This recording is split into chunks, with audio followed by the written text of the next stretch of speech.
یہ تمام علاجوں کی نسبت جس میں آیورویدک کہہ لیں، یونانی کہہ لیں، ایلوپیتھی، اس سے یہ بہتر ہے، اس سے یہ سستا بھی ہے اور بہتر بھی ہے۔ آج تک اس پوری ڈیوریشن میں کسی ایک ہومیوپیتھک دوائی کے اوپر کسی دور میں کسی ملک کے اندر پابندی نہیں ہے، تو یہ اس کی کامیابی کا اصل سہرا ہے۔ یہاں پہ فی سبیل اللہ دوائی بھی دی جاتی ہے۔ اگر کوئی ایسا مریض جو افورڈ نہیں کر سکتا، اس کے لیے قطعاً اس چیز کی پرواہ کیے بغیر کہ دوائی مہنگی ہے یا سستی ہے، پاکستانی ہے یا امپورٹڈ ہے، اگر وہ اس کے علاج کے لیے ضروری ہے تو ہم فری آف کاسٹ اس کو یہ دوائی دیں۔ میرا نام محمد آصف حسن ہے۔ میں نے 1996 میں اسے باقاعدہ ڈپلومہ ہولڈر جو 4 سال کا ہوتا ہے اور ساتھ میں 1 سال کا آپ یہ کہہ لیں کہ ہاسپٹل میں کام کا ہوتا ہے، وہ میں نے کامیابی کے ساتھ طے کیا سفر۔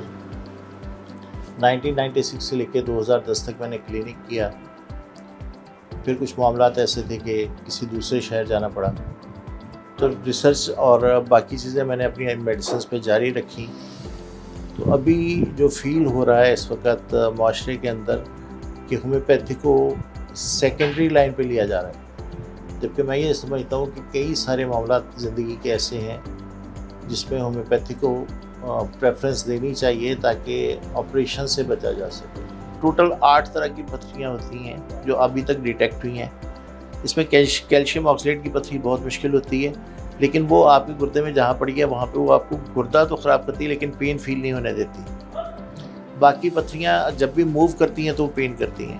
نر مادہ پتھری کا جو کنسیپٹ ہے اس میں اگر تو سنگل پتھری ہے اور وہ نکل گئی ہے، احتیاط کرنے سے پھر وہ دوبارہ جنریٹ نہیں ہوتی، جبکہ جو پتھری جسے آپ مادہ پتھری کا معاملہ کہتے ہیں تو اس میں یہ ہوتا ہے کہ وہ پتھری جب ٹوٹتی ہے تو گردے کے جس نیفرون پہ وہ جا کے رکتی ہے وہاں پہ وہ دوبارہ سے جنریشن شروع کر دیتی ہے۔ تو ہومیوپیتھک میں دونوں طرح کی پتھریوں کا بہترین علاج ہے کہ، اور اس میں کچھ سیاستدان لوگ بھی ایسے شامل ہیں جن کو میں نے میڈیسنز دی ہیں اور دوبارہ ان کو پتھری نہیں ہوئی۔ اور میں یہی ٹاسک لے کے چل رہا ہوں کہ مرض جس کے لیے وہ دوائی ہم سے حاصل کرتے ہیں یہاں سے، یعنی اس کلینک سے، تو وہ اس مرض کے سلسلے میں ہم سے دوبارہ رابطہ نہ کریں، اللہ تعالیٰ نے مکمل شفا دے دیں۔ سبزی، دال، کچھ بھی آپ استعمال کرتے ہیں تو اچھی طرح سے اسے دھو کے استعمال کریں، صاف ستھرا کر کے استعمال کریں۔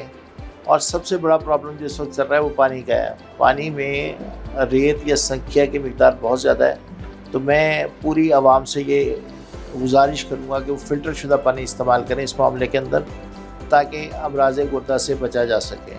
مزید یہ ہے کہ آپ جب دوائی استعمال کرتے ہیں تو اس دوران ٹماٹر اور چاول، یہ خاص طور پہ 2 چیزیں ایسی ہیں پنجاب ایریا میں بھی اور جتنا ہمارا راجستھانی علاقہ ہے اس میں، وہاں بھی پتھری کا باعث بن رہے ہیں۔ کیونکہ آپ نے دیکھا ہوگا کہ پریشر کوکر میں بھی اگر ٹماٹر کو آپ شامل کرتے ہیں ہانڈی کے اندر تو وہ تمام کا تمام حل ہو جاتا ہے، لیکن اس کا چھلکا پھر بھی نہیں گلتا، تو وہ ایک اہم ریزن ہے پتھری کے پیدا کرنے کی۔